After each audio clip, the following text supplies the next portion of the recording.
Mesdames, Mesdemoiselles, Messieurs, merci de votre fidélité, merci de venir avec nous. Tous les jeudis soirs, je le rappelle, tous les jeudis soirs 20h et avec plusieurs rediffusions dans la semaine, dont celle tant appréciée du dimanche midi. Merci de votre fidélité, je le répète parce que pour nous c'est important. Ça fait quelques années maintenant. Et alors vous nous avez appelés en nous disant, bon, allons alterner un politique, une politique et quelqu'un de la société civile. Donc là, on va déroger aux règles parce que théoriquement, on devrait à nouveau faire un politique parce que pendant des semaines, on les a un peu snobés. Eh bien, on va continuer à les snober. On va faire quelqu'un de la société civile, mais qui est, on va dire, totalement impliqué dans des dossiers qui touchent à la politique au sens noble du terme, politique du quotidien, la politique de l'emploi, la politique culturelle, la politique de l'insertion. Nous sommes très heureux d'accueillir Annick Jubénaud. Madame, bonsoir. Bonsoir, monsieur. Merci d'avoir accepté notre invitation. Merci de m'avoir invité. Alors, vous êtes la directrice de l'association La Sautet. Tout à fait. Qui est une association à vocation culturelle et économique, puisqu'elle s'occupe également d'agriculture. Le président, c'est M. Hubert Bussy. Tout à fait. Et vous êtes au cœur d'une zone rurale très réputée, puisque vous œuvrez autour des pitons, Tout à fait. autour de la montagne Pelée, des pitons, essentiellement des pitons, Font-Saint-Denis. Et je dirais que c'est parce que vous êtes à Font-Saint-Denis que vous avez des problèmes. Je suis persuadé que si vous étiez au Robert, vous auriez moins de problèmes. Oh, à Grand-Rivière. Alors, je vous ai invité parce que vous êtes à la tête d'une association dont la situation est symbolique de ce qui est en train de se passer, c'est-à-dire la destruction annoncée, en cours, la chronique d'une mort annoncée du tissu associatif, je dirais presque inéluctable, en tout cas si les dirigeants politiques de ce pays et économiques de ce pays n'y prennent garde, eh ben c'est tout le tissu associatif martiniquais qui va exploser. Et vous, vous aviez de la singularité, ou en tout cas la volonté de remettre au goût du jour une pratique qui est celle du La Sautet, qui avait disparu dans les années 70 et que vous avez, avec d'autres bien sûr, remis au goût du jour. Alors, c'est quoi déjà le La Sautet ? Alors, le La Sautet, c'est une façon de vivre, c'est une façon d'imaginer la vie, une organisation de société. Et le symbole reste le labour en commun, c'est-à-dire cette entraide que l'on mettait en place, où plusieurs paysans travaillaient ensemble. Et pour assurer la cadence, c'était rythmé au son du tambour, du tibois et des conques de lambi. Mais ça, c'est uniquement le haut de l'iceberg. On verra que c'est beaucoup plus que ça. Donc ça, c'est un peu le symbole. Le symbole, c'est la pente avec la houe et la musique. C'est très important, la musique, le rythme. Et évidemment les paysans martiniquais qui, je dirais, se mettent ensemble, c'est ça ? Tout à fait. Pour faire un coup de main, pour labourer un terrain qu'ils labourent à destination d'un paysan. Voilà, alors c'est tous pour un, et ce un est chaque fois différent. Et il y a un principe, c'est que le La Sautet, on ne dit pas qu'on fait du La Sautet, on disait qu'il y a qu'à courir La Sautet.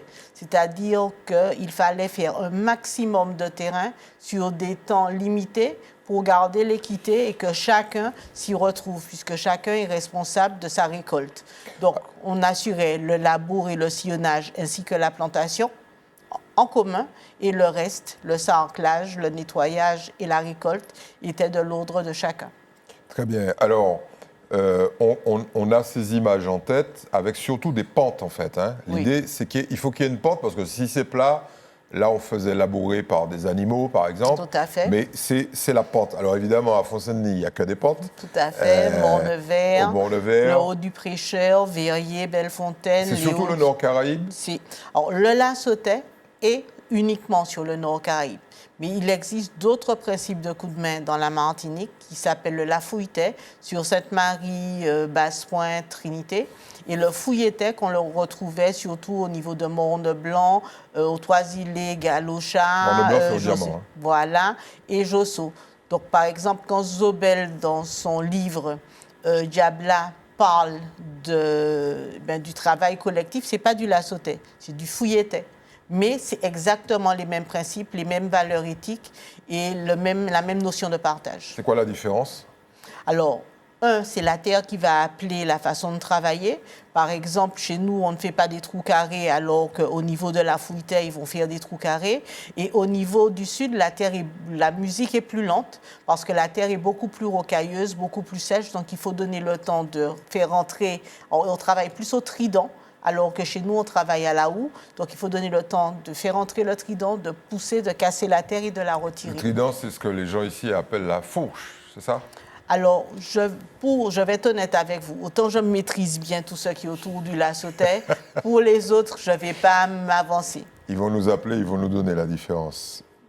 Alors, cette association est née au cours des années 80, c'est ça? Alors, non. L'association Lassotais et nos premières démarches ont été à partir de 2005. Ah, d'accord. Alors, oui, les années 70-80, c'est la lente diminution de la pratique. Tout à fait. Et par contre, il y a une personne qu'il faut citer, parce que souvent on oublie les allumettes qui allument les boucans. Ouais. Et pourtant, c'est l'allumette qui a le plus d'importance.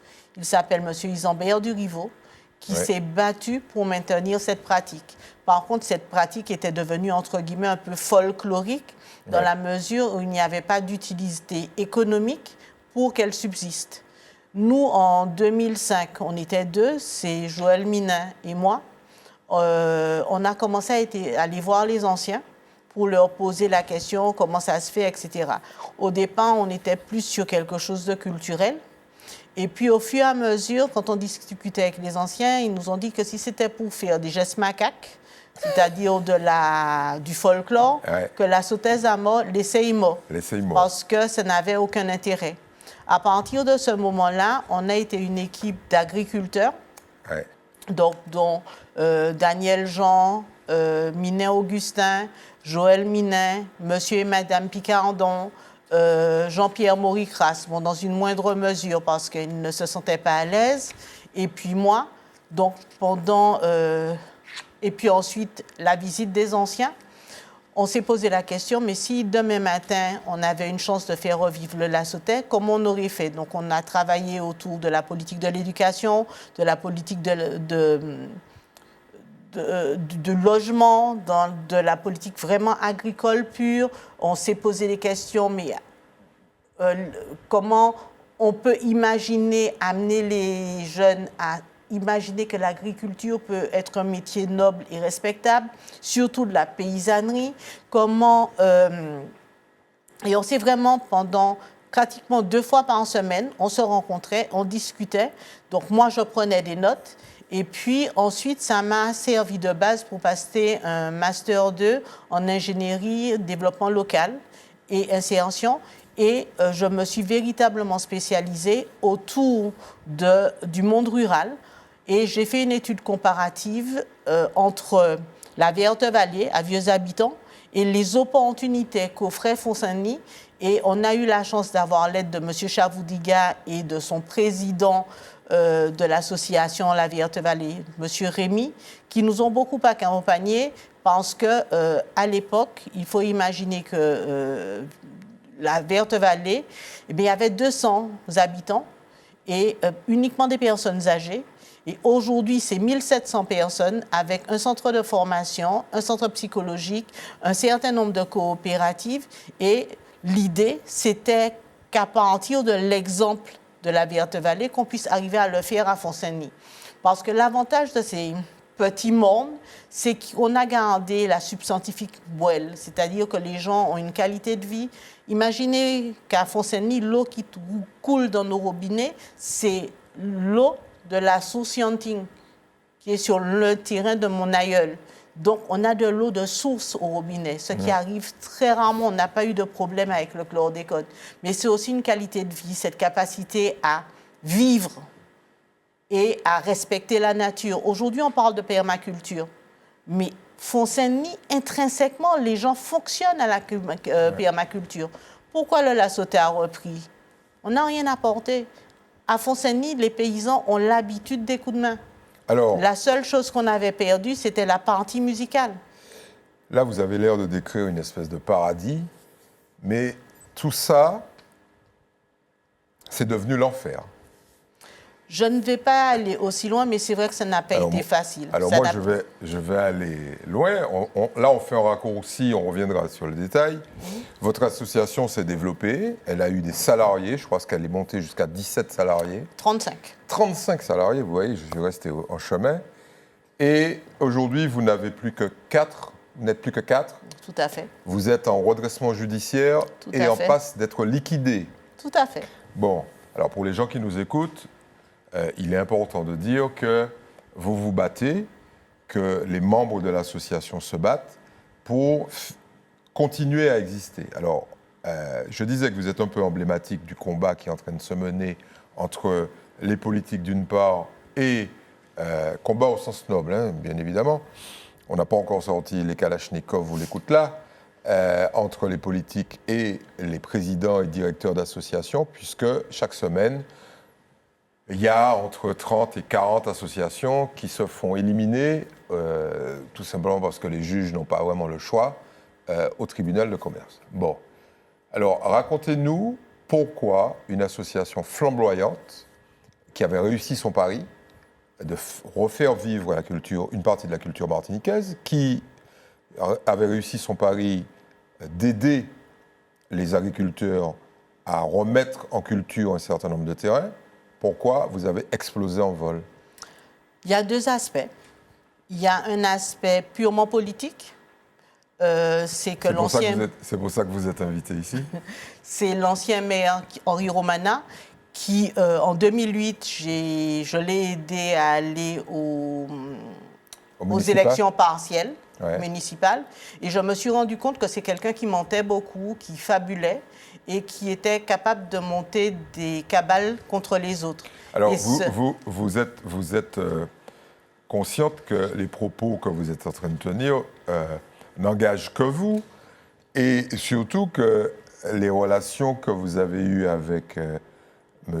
Romana n'ont pas été toujours celles d'un long fleuve tranquille, j'allais dire tropical, puisqu'il y a eu des affaires de diffamation. Alors, ce n'est pas avec moi qu'il a eu des... Non, quand je dis vous, c'est... Mais il est clair que s'il veut m'attaquer en justice, j'ai une quarantaine de témoignages que je vais porter depuis 2020. Je les ai jamais utilisés. Oui. Donc, ce sera peut-être l'opportunité de les déposer. Donc, pourquoi? Alors, vous dites, vous constatez que c'est quelqu'un qui ne correspond pas à vos valeurs éthiques. Vos valeurs, oui. Mais vous auriez pu... continuer à avoir d'excellentes relations. Qu'est-ce qui s'est passé? Je ne sais pas. Je pense qu'il a fait une fixation. Je pense qu'il y a un certain nombre de personnes qui lui ont dit que j'avais plus de qualité pour devenir maire de Font-Saint-Denis, ce qui n'était pas... Et pourtant, vous appartenez à la même famille. Oui, c'est mon cousin germain. En Martinique, c'est souvent ce qui se passe. Hein. C'est dans les familles que ça commence à se déchirer. Voilà. Donc moi, j'ai fait le choix. Je n'ai pas de problème avec le pouvoir. La chance que j'ai eue, c'est que j'ai eu un père formidable qui a vécu en Afrique et qui nous a appris que le pouvoir, c'est quelque chose qui grise. Et que très souvent, on a l'impression de l'impunité, mais qu'il y a toujours un retour. Donc, quand on a du pouvoir, il faut savoir le gérer et il faut être en humilité. Hubris, quand tu nous tiens. Alors, vous dites, les leviers de votre désespoir et de votre situation actuelle, c'est des raisons politiques. Qu'est-ce que le maire vous avait fait? Alors, il a monté une autre association avec Léon Tisra. Alors, elle s'appelle comment cette association? L'Esprit La Sauterre. Donc on garde le même nom. Tout à fait, avec Léon Tisra, Daniel Barduri, et puis un certain nombre de gens de l'extérieur, parce qu'en réalité, l'Esprit La Sauterre, c'était beaucoup de gens de l'extérieur. Et pour pouvoir monter cette association, il y a eu beaucoup Quand vous dites de l'extérieur de Font-Saint-Denis? Voilà. C'est une bataille de clochers, ce truc-là, en Donc, fait. il y avait les Massols du Morne Rouge, il y avait Daniel Barduri de Schellcher, et puis un certain nombre de leurs amis qui ont oscillé. Et pour pouvoir monter cette association, ils sont allés voir quasiment tous les anciens en leur disant que j'étais une détourneuse de fonds. Ils vous ont accusé de détourner oui, des fonds. Tout à fait. On s'est retrouvés en 8 ans à avoir 11 audits. Ouais. Donc, je pense que je vous ai envoyé les documents. J'espère que ça vous... Quand je fais le compte, tout le monde est venu vous contrôler. Hein. Voilà. Alors, j'ai appris qu'il y avait des courriers qui avaient été signés par Jean-Pierre Mauricras, qui, à l'époque, n'était pas encore président de l'Esprit La Sautais, mais qu'ils ont positionné ensuite en tant que président de l'Esprit La Sautais. Et voilà qu'on était partis. Donc, je me suis retrouvée en tant que femme être dans des situations un peu compliquées, recadrer les choses pour certains en leur expliquant qu'une femme, ça se respecte. Ça, c'est du politiquement correct. Nous, ici, on est dans le politiquement incorrect. Vous avez été victime de tentatives de harcèlement sexuel. C'est pas des tentatives. C'est pas des tentatives seulement. Ça a été beaucoup plus loin. Ça a été particulièrement chaud et à la fin, ils se sont même attaqués. Entre autres, Léon Tisera et Jean-Pierre Mauricras ont porté plainte contre mon fils qui avait un terrain qui jouxtait un terrain qu'utilise Léon Tisera, mais qui n'est pas certifié bio, sur lequel il fait de l'agriculture. Et ils se sont organisés pour que mon fils perde son bail. Et mon fils a été convoqué pendant près d'1 an par la gendarmerie à la demande d'Henri Romana, avant 2020, les élections de 2020, pour avoir tué soi-disant des bœufs. Et l'histoire est très cocasse, c'est qu'il y avait une trentaine de bœufs qui passaient régulièrement sur le terrain de mon fils au moment de la récolte. Et depuis ce problème-là, il n'y a plus de bœufs. Donc les bœufs ont trouvé leur propriétaire. Donc on a vécu des choses. Je me suis retrouvée avec mes freins coupés, j'ai capoté. Quand j'ai été obligée de quitter Font-Saint-Denis et habiter un moment à Casse-Pilote, comme par hasard, Jean-Pierre Mauricras, pendant un certain temps, était venu chez un Savoie où j'habitais. La semaine d'après, ma voiture était volée. Je n'ai pas dit que c'est lui. J'ai vu votre dépôt de plainte à la gendarmerie. Voilà. Et comme par hasard, ce jour-là, je montais à Font-Saint-Denis, je n'étais pas encore arrivée à la boutique. Tout le monde savait que ma voiture avait été volée, alors qu'elle avait été volée dans la nuit. Donc, il y a plein de choses comme ça que j'ai vécues. Et pas seulement moi. Pour quelle raison Si je le savais. Les gens qui ne vous aiment pas, on va dire ça comme ça, vous en veulent parce que vous avez eu du succès ou parce que vous avez refusé de prendre votre carte? Écoutez, il semble que... Alors, sans encore... Vraiment, vous me titillez. Mais je suis là pour ça, parce que là, on est sur la partie, on va dire, politique, mais on a vu que ça dérive avec une orientation qui parfois est à peine déguisée vers le harcèlement, notamment le harcèlement sexuel. C'est quoi la raison? Écoutez, je ne peux pas vous dire, parce que très sincèrement, à un certain moment, j'avais des idées suicidaires. Et j'ai eu la chance d'avoir des anciens qui m'ont dit non. Et il y a quelqu'un particulier qui était mon père spirituel, c'est Octave Comier, qui m'a dit qu'il ne faut pas au bail au gain. Ou s'en est lu, parce que du rive au travail, on les la sautait, vous la batte. Il pas arrivé. Ou rive, on dit nous qu'a fait. Tout le bail l'a pris. Donc, c'est où que la sautait. Ce n'est pas où qui choisit la sautait. C'est la sautait qui choisit. Mais à l'époque, je ne voyais pas... Quand il disait ça, toute la partie spirituelle du la sautait, je ne la maîtrisais pas. Parce que je viens de la ville, que j'ai une éducation très occidentale, où on n'associe pas le factuel au spirituel. Et ce n'est qu'au fur et à mesure que j'ai compris qu'on est un cosmos et qu'on ne peut pas changer l'un dans l'autre. C'est pour la petite bac, le prêtre, l'ancien prêtre David, oh là là, on n'était pas, nos chiens ne chassaient pas ensemble, David. C'est le moins que l'on puisse dire. J'oubliais son nom. a surpris Monsieur le maire en train de faire des messes noires. Et je retrouvais régulièrement des choses sur la tombe de mon père. Je sens qu'on va se prendre des missiles en retour. Donc, non seulement ça. Vous êtes en train d'accuser l'ancien maire de... Je n'ai pas dit, j'ai dit que le prêtre de l'époque l'a surpris en pleine action. C'est ce que le prêtre vous a dit. C'est pas le prêtre, c'est l'évêque qui me l'a dit. Ah oui, carrément. Donc c'est monté jusque-là. Et j'ai été reçu. L'évêque en question, c'était Méranville? Non, c'est celui qui est là, David Macaire. David Macaire. Qui a été au courant de ça. Et comme j'avais fait une demande à l'évêché, parce que notre objectif, c'était de pouvoir vendre nos productions sur les parvis d'église. Et quand je partais, il m'a dit, vous savez que votre maire est particulier? Je lui ai dit, oui. Non, il me dit, vous êtes sûr que vous ne savez pas qu'il va souvent dans les cimetières? Je dis, oui, si c'est pour déposer des choses sur les tombes, sur la tombe de mon père, c'est régulier. Mais je ne savais pas que c'était lui. Et ça s'est terminé là. Vous savez que David Macaire avait, avant d'exercer sa fonction actuelle, il avait une fonction particulière. Très sincèrement, je ne maîtrise pas ce genre de choses-là. Il était exorciste. Vous saviez ça? Non. Eh bien, je vous l'apprends, mais là, on tombe. Alors, on passe de la politique très classique à quelque chose qui touche à la superstition. Mais ça a dû vous faire tout drôle de tomber dans la réalité martiniquaise qui intègre que je ne connaissais pas, que je ne maîtrisais pas. Et par contre, j'ai compris une chose. Juste avant de mourir, mon père a absolument voulu que je quitte Font-Saint-Denis. Il avait peur? Oui. Et je pense que ma grand-mère avait quitté Font-Saint-Denis dans les années 30-40 pour ces raisons-là. Donc, si vous voulez... Vous êtes en train de... Là, je pense que la mairesse de Font-Saint-Denis va hurler. Vous êtes en train de bâtir un portrait de cette petite ville charmante qui ne correspond pas à celui plutôt qu'on a en tête. Écoutez, moi j'ai toujours entendu dire à Font-Saint-Denis, Ipiti cacaille gros. Mais ça ne veut pas dire, et je crois que là non plus, il ne faut pas qu'on aille dans une... Font-Saint-Denis est très agréable. Les gens de Font-Saint-Denis sont particulièrement agréables et avenants. Maintenant, ce n'est pas parce qu'il y en a 2 qui dérivent que ça signifie Là, à mon avis, il y en a plus que 2, là. Hein?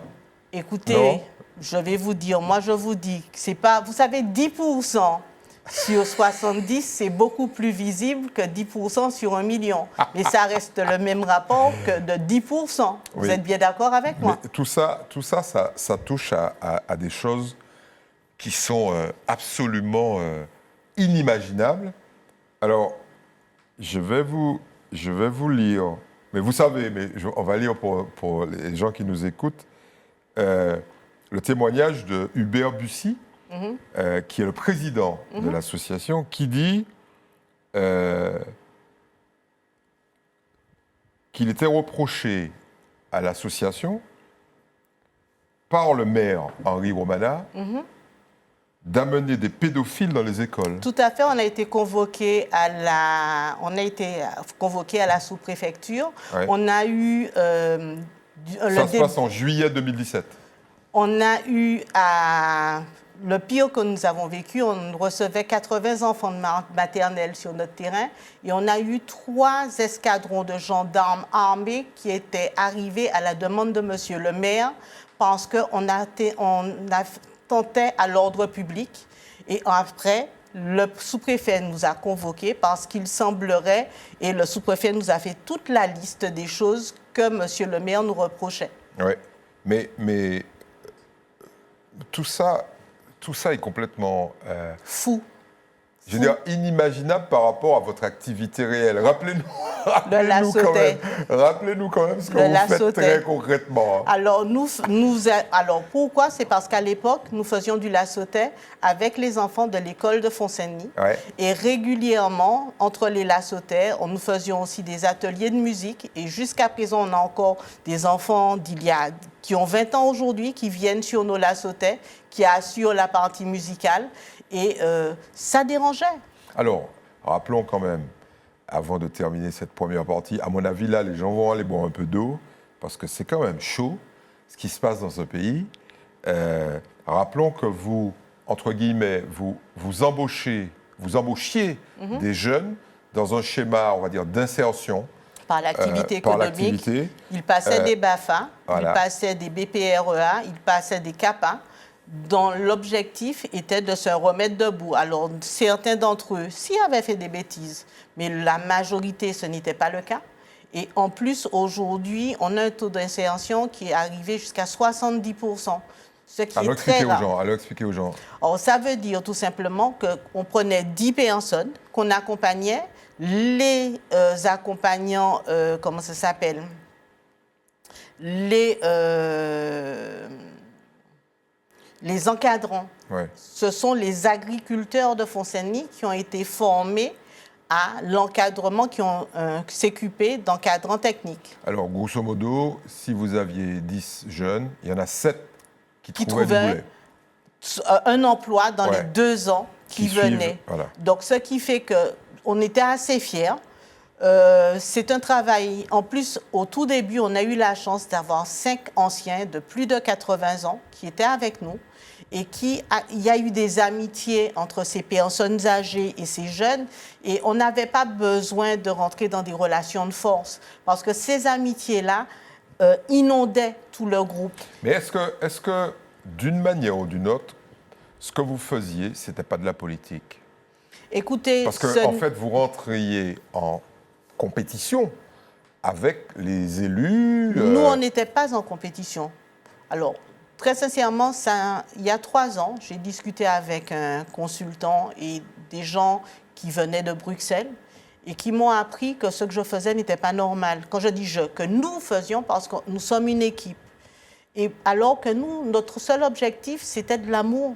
Distribuer de l'amour. On dit que nos jeunes ne sont pas bons, ce n'est pas vrai. Mais quand on distribue de l'amour, Madame Jubénaud, on rentre en compétition avec des gens qui distribuent autre chose, mais qui veulent le pouvoir. Peut-être qu'ils vous ont soupçonné de vouloir du pouvoir. On ne juge les autres que par rapport à soi-même. Stop!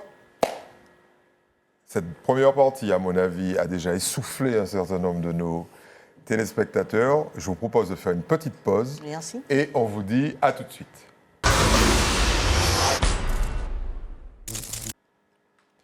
Merci d'être resté avec nous.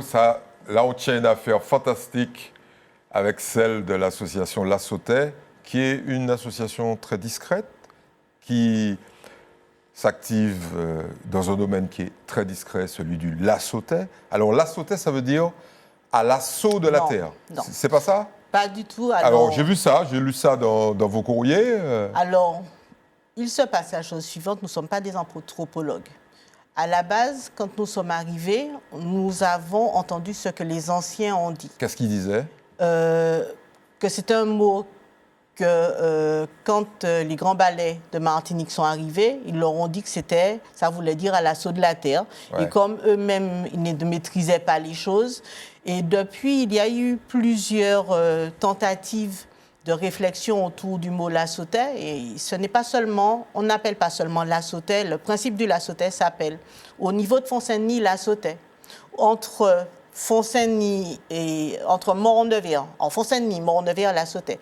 Entre Mort-Nevers et Verrier, ça pouvait s'appeler Lasso. Verrier, c'est Bellefontaine. Ouais. Ça pouvait s'appeler Lasso ou Britet. Et quand on passe après Bellefontaine, qu'on descend à Grand-Fond, Casse-Pilote, jusqu'à la démarche, ça s'appelait Gaouletais. Alors, pourquoi ça changeait? Non, à force d'avoir discuté avec les anciens, il y a des moments où il y avait des regroupements de sociétés, c'est-à-dire que plusieurs équipes d'hommes se mettaient ensemble pour défricher 10 ou 20 hectares de terre. Donc, ils venaient sur les sites. Et quand on disait « Ah, mais nous gagnons Gaouletais », ils savaient tout de suite dans quelle partie géographique cette pratique du défrichement, parce que là, il y avait aussi bien des scieurs de long que... C'était vraiment des grosses équipes. Alors, rappelons quand même que les scieurs de long, ici on essaie de faire un peu de pédagogie. Là, ce sont on va dire des coupeurs de bois. Voilà. Voilà, des scieurs. Voilà. Et ils faisaient des planches. Ils mettaient en place un système qu'ils appelaient la chambre, sur lequel on posait les troncs. Et il y avait une très grande scie avec un râle haut et un râle bas. Et ils sortaient des planches et ça permettait, il n'y avait pas de scie comme on connaît maintenant. Ouais. Et c'était aussi, ils avaient des chansons, ils avaient une façon de faire. Et très souvent, les agriculteurs avaient une autre casquette, donc celle de scieur de long ou celle de celui qui faisait de la farine de manioc, etc. Chacun avait une double spécialité.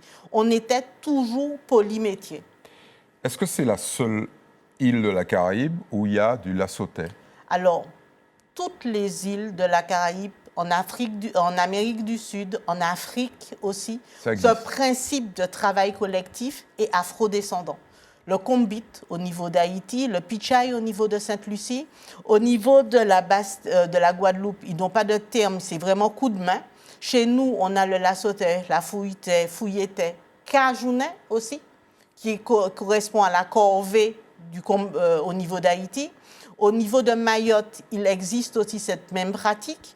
Au niveau dernièrement, en Asie, parce que j'ai des étudiants qui sont en train de préparer des doctorats, qui font des études comparatives entre le lassotais et ce qui se passe chez eux. Donc, c'est pour vous dire que nous avons une spécificité. C'est comme le lassotais ne peut pas être dissocié du jardin.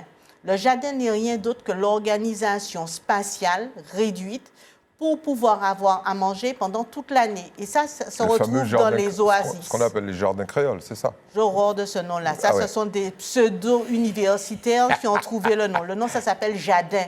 Pourquoi il faut franciser toutes sortes de choses? Chez nous, c'est un jardin. On dit des jardins, jardin Babois, qui sera le jardin dont vous allez surtout vendre la production, et puis le jardin Bocaille qui va assurer l'autosuffisance alimentaire, et ce ne sont que les surplus qui vont être vendus. Alors, je disais, après ce petit raccourci, que une petite association discrète se fait contrôler donc, par l'URSSIA, par l'ONF, par la Sécurité sociale, par la DDJSC, par le PNRM, par la... Alors, le PNRM, c'est plus compliqué. Oui, non, mais attendez, tous ces gens-là ne vous veulent pas du tort. Hein. Non. Par la répression des fraudes, là, on sent que, bon, là, et puis le CCIC. Alors, le must du must en matière de contrôle, puisque c'est l'organisme français qui contrôle l'usage des fonds européens. Tout à fait. Et là, on va ouvrir le deuxième dossier, mais les gens vont se dire, mais qui ça y a fait ces mouns pour tout ça, moun vini contrôler? En plus, on n'est pas sur des trucs complètement fous. Le budget de votre association tourne entre 400 000 et 500 000 euros. Donc, on n'est pas sur des millions, parce que ces temps-ci, on détourne des millions, voire des dizaines de millions d'euros. Et là, bien évidemment, quand vous avez des multi-contrôles, comme les gens vous en veulent, eh ben, vous n'avez pas de subvention, ou alors vos subventions sont bloquées. Et ils s'amusent à aller bloquer vos subventions. Alors, il y a plein de courriers qui sont partis, ce que je vous ai expliqué. Alors, je ne sais pas de qui. Alors, les premiers, on les connaît, c'est Jean-Pierre Moricras qui les a signés, mais les autres, c'était parfois du bouche à oreille. Pour le PNRM, nous avons aujourd'hui... Alors, disons aux gens, le PNRM, c'est le parc naturel régional. Ouais. Il faut savoir que nous avons commencé à travailler sur la mise des pitons à l'UNESCO. Et on travaillait avec Céline Croisy, avec lequel toute la partie sociale, les gens des mondes, on a travaillé avec elle. Et du jour au lendemain, on lui a demandé de ne plus... Donc, on lui avait donné toute notre substantifique moelle. Et du jour au lendemain, pour des raisons purement politiques, on nous a éjectés. Donc, elle travaillait, ou elle travaille au parc? Alors, non, elle travaillait à l'ADEAL, et elle travaillait avec le parc pour la mise cette fameuse inscription au patrimoine mondial. Et du jour au lendemain, ça a été Léon Tisgras qu'on a mis en avant, alors que c'est nous qui avions fait le travail. Vous êtes en guerre avec Léon Tisgras? Parce que c'est quelqu'un de sympa, Léon. Très. On l'a aidé. Il a connu le lassotais grâce à nous, parce qu'il ne connaissait pas le lassotais, parce qu'il était à son énième redressement judiciaire. Ben, ça, c'est méchant. C'est un coup sous la ceinture, ça. Non. Écoutez, tout le monde a droit à des ratés. Si on est liquidé demain, on va dire que on va en parler tout à l'heure. Donc, ce sont des choses qu'elles arrivent. Ouais. Et pour nous, Léon était un fer de lance au niveau de Font-Saint-Denis. Donc, il était évident qu'il fallait qu'on l'accompagne. Donc, on a commencé à faire les essais de lassotais sur son terrain, parce qu'aucun agriculteur de Font-Saint-Denis ne souhaitait travailler avec lui, parce que Léon avait une réputation très sulfureuse. Bon, maintenant, aujourd'hui, je dis Annick Jubénaud s'est organisée en février 2009 pour que les députés européens viennent manger au hameau du Monde des Cadets. Chez Léon. Chez Léon. Parce qu'à l'époque, il était en difficulté et qu'il était important qu'un fleuron de notre agriculture dite bio soit mis en avant. Vous mettez en cause, vous mettez en question le caractère bio? Je préfère ne pas parler de ça. La seule chose que je suis sûre, c'est que les prix sont bio. Pour le reste, ça, c'est Léon avec lui-même. Je suis sûr qu'on aura des retours. Alors, vous déposez des demandes. Ça se passe aux alentours de 2017. Alors, les demandes que excusez-moi, vous posez des demandes de subventions européennes qui datent de 2015, parce que voilà. L'année 2013-2014, il y a eu un flottement au niveau du Conseil général. La cellule, jusque-là, les fonds européens étaient gérés par les EPIC, comme Cap Nord, l'Espace Sud, etc., la CACEM. Et à ce moment-là, je ne sais pas pourquoi, il y a eu un changement d'organisation politique et a été mis en place une cellule unique pour gérer les fonds européens. Donc, la cellule s'ouvre début septembre. Ouais. Le 18 septembre, nous déposons nos dossiers. Et ces dossiers, le temps de traitement va durer plus de 3 ans. Et la convention, je crois qu'elle va être signée en janvier 2018 parce que je suis allée avec l'ensemble de mon personnel demander pourquoi on n'avait toujours pas de convention, surtout que j'avais, malheureusement pour certaines personnes, la délibération qui datait du mois d'août 2017. Alors là, ce qui se passe... Alors là, vous avez été... Vous dites, vous l'écrivez, et vous avez déjà eu l'occasion de le dire, vous avez été victime, non plus là de manipulation politique, mais là de manipulation administrative. Je ne vais pas dire ça, parce que je ne maîtrise pas l'intérieur et je n'étais pas à l'intérieur. La seule chose que je dis, c'est qu'au bout d'un moment, vous vous posez des questions. Et ça, tout ce qu'on a dit, c'est en termes de se poser des questions. Mais quand vous vous posez des questions... 3 ans pour instruire un dossier, c'est un peu long. Ouais. Alors, il y a des excuses. Parce qu'il ne faut pas non plus salir les gens pour salir les gens. La première, c'est qu'on est passé du système papier au système numérique. Et les agents du Conseil général de l'époque n'étaient pas encore formés. Non mais attendez, Madame Jubeno, vous dites, moi j'ai été signé un papier en 2018, on est bien d'accord. Et une de vos amies, Marie Toussaint, eurodéputée, écrit à Serge Letchimy, qui n'avait rien à voir avec la sauce, en 2018, mais elle lui écrit quand même le 17 octobre 2025, on est bien d'accord, donc beaucoup plus tard. Et on rappelle que votre demande date de 2015. Oui. Donc, c'est terrible, c'est 10 ans plus tard, on est d'accord. Elle lui dit, Monsieur Letchimy, est-ce que vous pourriez débloquer la situation? Parce que, globalement, vos services, à travers le Fonds social européen, c'est l'un des fonds structurels européens, doit à l'association La Sautet 430 000 euros. Alors, ce n'est pas mon ami. On parle de Marie Toussaint, hein? Oui, ce n'est pas mon ami. Oui. Mais c'est quelqu'un qui vous soutient. Écoutez, nos dossiers sont montés depuis 2019 sur Bruxelles et il y a plein de choses que les gens n'ont pas compris.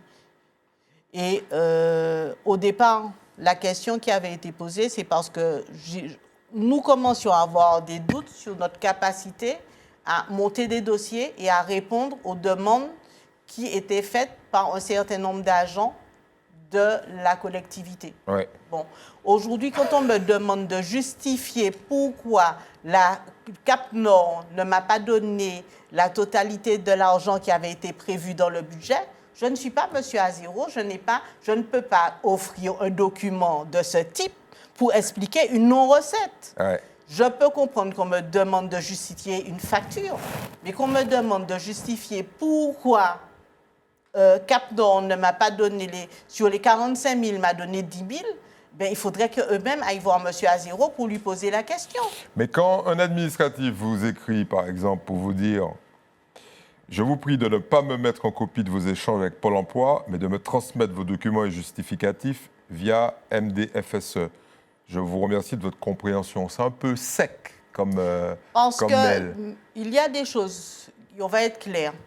On m'a formulé des demandes. Pôle emploi, à un certain moment, il y a eu des ruptures informatique, ils ne pouvaient pas me donner les documents en bonne et due forme. Ouais. Par contre, ils m'ont donné des documents certifiés et tamponnés avec le nom de la directrice pour justifier qu'effectivement, les conventions ont existé, qu'il y a des numéros d'agrément pour chacun de nos... Et l'administratif m'a dit qu'il ne voulait plus savoir. Ça ne m'intéresse plus. Bon, moi, je sais que sur d'autres structures, ces documents ont été acceptés. Alors, c'est ça qui n'est pas très compréhensible. Bon, c'est-à-dire que pour d'autres, ça fonctionne, et pour vous, ça ne fonctionne pas. Écoutez, je ne vous peux avez pas une malédiction, en fait. Aujourd'hui, je ne crois pas qu'il y ait eu de malédiction. Je pense que quand j'ai appris, je vous dis très sincèrement, en mai 2025, lors de la première fois que je suis allée au jugement, il y avait d'autres associations là. Et il y a un monsieur... Là, vous parlez de tribunal de commerce, hein? Oui. Et il y a un monsieur qui m'a sorti, mais je comprends pourquoi vous êtes là. J'ai dit, ah bon? Ah oui, Romana a invité monsieur Letchimy sur un Lassotais de Léon Tisera en lui disant que c'était Léon Tisera et que vous étiez une usurpatrice. Et j'étais là. Qu'est-ce que je peux... Vous êtes consciente que ce que vous dites là peut... Se retourner contre vous. Mais je ne connais même pas le monsieur. On est en train de parler comme ça, mais tout le monde sait que Letchimy... Moi, je ne savais même pas que Letchimy était monté voir un Lassotais chez Léon Tisera. Je l'ai appris ce jour-là. Donc, parfois, vous mettez les morceaux les uns à côté des autres et vous posez des questions. Alors, c'est tout. Interpellé par une députée européenne, c'est bien ça? Qu'est-ce que Sir Letchimy vous répond? Je n'ai jamais eu de réponse. C'est comme les demandes qu'on a faites via la préfecture pour une demande de médiation, pour savoir quels sont les documents qu'ils ont besoin pour justifier, pour finaliser les choses. Jusqu'à ce jour, vous avez vu les mails que je vous ai envoyés. La dame leur a demandé, on m'a dit qu'il y aurait eu quelqu'un de la CTM. J'attends toujours. Oui. On a été obligé, quand on a su qu'on allait être mis en redressement, en demande de redressement judiciaire du fait de l'IRCOM. Eh bien, ça, c'est un organisme qui gère les retraites. Tout à fait. Mais l'IRCOM est dans ses droits. C'est comme la CGS est dans ses droits. Donc, on ne peut rien dire. Alors, expliquez aux gens. C'est-à-dire que quand vous ne payez pas vos cotisations à la fois salariales et patronales, à la fois sur la sécurité sociale et sur l'IRCOM, caisse de retraite, ils ont le droit d'aller chercher l'argent et ils ont surtout le droit de vous mettre en liquidation. En redressement judiciaire d'abord et ensuite en liquidation. Voilà. Ouais. Donc, l'avantage, quand on a su ça, on a demandé un référé. C'est-à-dire qu'on a demandé à être jugé en express pour demander à la CTM de nous payer. Ouais. Bon. Et alors? J'attends toujours. On a alors le Parce tribunal. Que théoriquement, référé, c'est quelque chose de rapide. Ça a été rapide, sauf que le tribunal s'est dit non compétent parce que il faut déjà qu'il y ait un accord sur un certain nombre de choses sur la forme. Nous le savions, sauf qu'il fallait qu'on pose un acte pour pouvoir essayer de voir si on fait bouger les choses. Combien d'argent il faudrait que vous puissiez réunir pour éviter d'être liquidé, ou est-ce que de toute façon, c'est trop tard? Ce n'est jamais trop tard. Quand on a envie que les choses se fassent, tout peut se faire. Aujourd'hui, il faut qu'on arrive à justifier nos salaires jusqu'en fin 2025 et qu'on puisse remettre de l'ordre dans tout ce qui est comptabilité parce que nous avons été obligés. On n'a plus les moyens. Ça fait 6 ans qu'on tient, on ne sait pas comment, c'est uniquement par la solidarité des agriculteurs qui nous donnent leurs marchandises à vendre, puisque nous vendons des paniers sur toute la Martinique avec la production des membres de l'association La Sautet. Pour que vous puissiez tenir encore un petit peu, on va donner le numéro de téléphone de La Sautet pour que les gens qui veulent avoir ces fameux paniers puissent vous les commander. Alors allez-y. 0696 55 29 92. 55 29 92 06 96. Voilà. De toute façon, s'ils ont loupé le numéro, ils nous appellent, on va leur donner. Mais donc, on va vers quoi là? On va vers... Je ne sais pas vers quoi on va. De toute façon, il n'y a pas 36 solutions. Soit vous sortez du redressement judiciaire avec l'appui du tribunal, soit vous êtes maintenu dans cette situation du redressement, encore un peu, et ou, dernière option, vous êtes liquidé. Et donc, vous sentez qu'on va vers où? Très sincèrement, aujourd'hui, si je vous réponds, je vous mentirai. Pourquoi? Ce que je vais dire n'a aucun sens dans le sens occidental des choses. Attendez, c'est vous qui nous avez dit, vous avez une formation, une éducation occidentale, et si, mais j'ai tellement changé. Le coup des sorciers, là, vous avez halluciné quand vous êtes tombé dedans, vous n'allez pas retomber dedans, là. Je n'ai jamais dit. Vous m'avez dit que ce que vous allez me dire n'a rien à voir avec la logique occidentale. Sauf que je vais juste vous dire une chose. Quand les anciens sont partis, les uns après les autres, on vous pose des paroles dessus. Et les paroles, ce sont des vibrations. Et les vibrations, c'est quelque chose qu'on respecte ou non. Et vous? Là, je souhaite les respecter.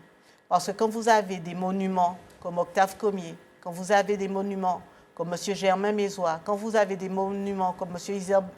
Hildebert Mézois, quand vous avez des monuments comme M. Angarny, quand vous avez des monuments comme M. Popote, quand vous avez des monuments comme Sonson Jubénaud, et quand vous avez une monument, c'est la seule femme qui nous a soutenus, comme Manson, vous vous donnez tous les moyens pour que les choses se fassent. Quelle vibration vous ressentez alors?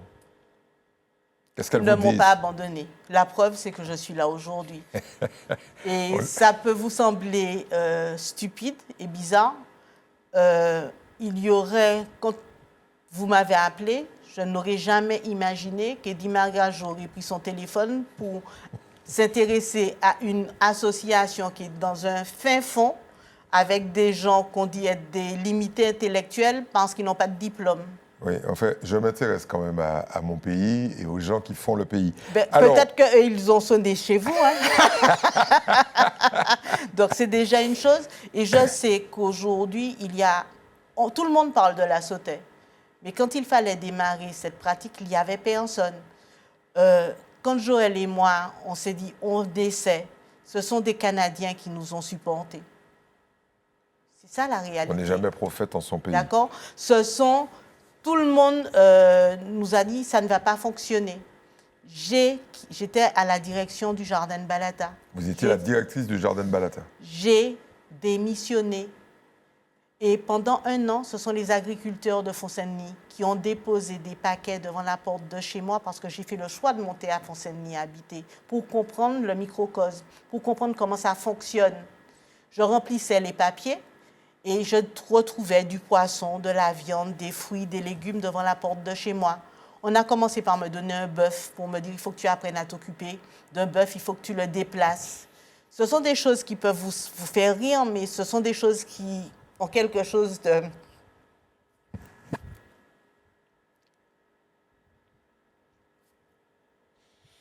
Je m'excuse. Je vous en prie. L'idée pour nous, c'est déjà d'éclairer la Martinique sur ses réalités, et ça, vous le faites très très bien, parfaitement. L'idée ensuite, c'est peut-être d'éviter les conflits. Est-ce que vous êtes en guerre? Alors, s'il y a bien quelqu'un qui évite les guerres, moi, on est à l'INPI depuis 2012. L'Esprit La Sauterelle, on leur a fait des courriers. Allons expliquer aux gens. L'INPI, donc Institut national de la propriété industrielle. Le La Sauterelle, on l'a protégé. C'est-à-dire que normalement, toute personne qui fait du La Sauterelle devrait venir nous demander une autorisation et nous devrions leur donner une autorisation écrite. Pour employer le mot La Sauterelle. Non seulement employer, mais employer dans certains domaines. Culture, sport, agriculture, etc. Même les gens qui font des thèses sont tenus de venir demander une autorisation. Alors, quand on dit qu'on dépose, c'est-à-dire que vous payez tout à fait un institut national pour protéger votre appellation dans certaines catégories. Voilà. Pas dans toutes les catégories, évidemment. Bon. Mais c'est un mot générique, La Sauterelle. Non. Ça ne peut pas être une marque. Alors, c'est là où il faut qu'on arrête. Vous savez, on a perdu la bijouterie locale. Parce que nos bijoux, aujourd'hui, ce sont des plaques d'or que des gens de l'extérieur font et nous le vendent à vil prix. Ça a tué tous les bijoutiers.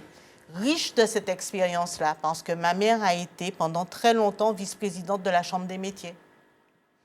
J'ai vu des pans de notre savoir-faire disparaître parce que des gens de l'extérieur se sont permis de les rendre plus rentables. De les reproduire sans Voilà. en payer le prix.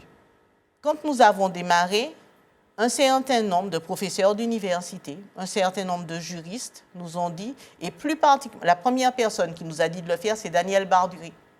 Mais à l'époque, c'était parce qu'il ne voulait pas que Isambert Duriveau fasse un livre sur le Lassotais. Et nous avons accompagné Isambert Duriveau sur ce livre. Parce que nous considérions que s'il y avait quelqu'un qui a fait un travail autour de la sociologie, autour de l'histoire, autour de la structuration, c'était Isambert Duriveau. Et que la moindre des choses, c'était de respecter ce grand monsieur qui est très réservé, Ouais. mais qui est une Très discret. Voilà, mais qui est une source extraordinaire. Et en plus, c'est quelqu'un qui est là pour la paix. Est-ce que tous les malheurs que vous concentrez sur votre tête, quand je dis votre tête, c'est la tête de l'association, bien sûr, donnent à réfléchir sur une société qui est en train de se liquéfier? Alors, je ne pense pas que ce sont des malheurs. Parce que je vais vous dire une chose, je pense que ce sont des bonheurs. Je m'explique. Allez-y. Grâce à toutes ces difficultés, nous sommes partis à l'extérieur. Aujourd'hui, on travaille avec des universités américaines, on travaille avec des universités françaises, on travaille avec des universités bruxelloises, on travaille avec des universités hollandaises. Nous, la semaine dernière, le 28, nous avons reçu la déléguée de l'UNESCO, avec qui on a déjà partagé des espaces de conférence. Nous avions le ministère de la Culture. Nous avons organisé... On dirait que vous avez plus d'amis à l'extérieur que chez vous, que dans votre pays. Écoutez, je ne sais pas, mais je vous dis... Pourquoi je vous dis que ce n'est pas un malheur, c'est un bonheur. Ouais. Le bonheur, c'est qu'aujourd'hui, au ministère de la Culture, quand vous parlez de l'association Lassotais, là, ils nous ont déjà demandé, alors qu'ils savent que nous sommes en difficulté, écoutez, est-ce que vous pouvez travailler sur tel dossier, il y a des projets, etc. Est-ce qu'ils ne sont pas en train de vous dire, bon, ben, laissez cette association être liquidée et puis remonter une nouvelle association? C'est ce que font un maximum de chefs d'entreprise dans ce pays. Écoutez, nous ne sommes pas des chefs d'entreprise, on a une éthique. Et c'est ce que je vous disais tout à l'heure, il y a une notion de vibration. Et je crois que, vous savez, je vous ai nommé le nom de plein de gens. Et il y en a encore d'autres que je n'ai pas nommés, comme M. Perrier, etc. Je considère que c'est leur énergie qui a construit cette association. C'est eux qui nous ont... Si je vous raconte mon histoire avec M. Perrier, aujourd'hui, ses enfants, ses petits-enfants ont monté la Roche-Perma. Partout où je vais, il me semble obligatoire de mettre en valeur ce travail-là parce que c'est aussi une autre forme de continuité de M. Perrier. Donc, et on n'a pas fauté, c'est-à-dire qu'on aurait fait du faux en écriture comptable, qu'on n'aurait pas respecté nos engagements par rapport aux jeunes que nous avions formés. Je dis, c'est normal, on va à la liquidation. Mais là, c'est se poser la question, mais est-ce que dans ce pays, ceux qui travaillent, on le doit à une rétribution? En plus, nous avons avancé l'argent, c'est-à-dire que nous avions fait un prêt à la BRED pour pouvoir payer ceci.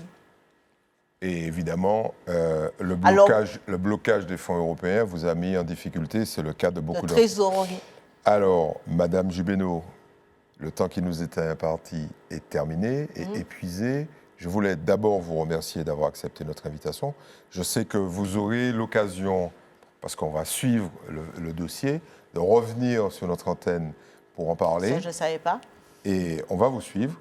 Et puis, on va de toute façon vous réinviter dans Politiquement Incorrect pour que vous nous racontiez la suite. Parce qu'il y aura une suite, on est bien d'accord. Écoutez, j'espère qu'elle sera heureuse. J'espère que les associations comme les nôtres, qui sont des associations de militants, des associations de cœur, parce que nous ne sommes pas les seuls dans cette histoire. Vous savez, ma grand-mère disait une chose, Ravette, pas jamais raison d'ouvant poule. Mais, pour la part bien, ouais, c'est peut-être un scorpion il prend, il était pris en gorge.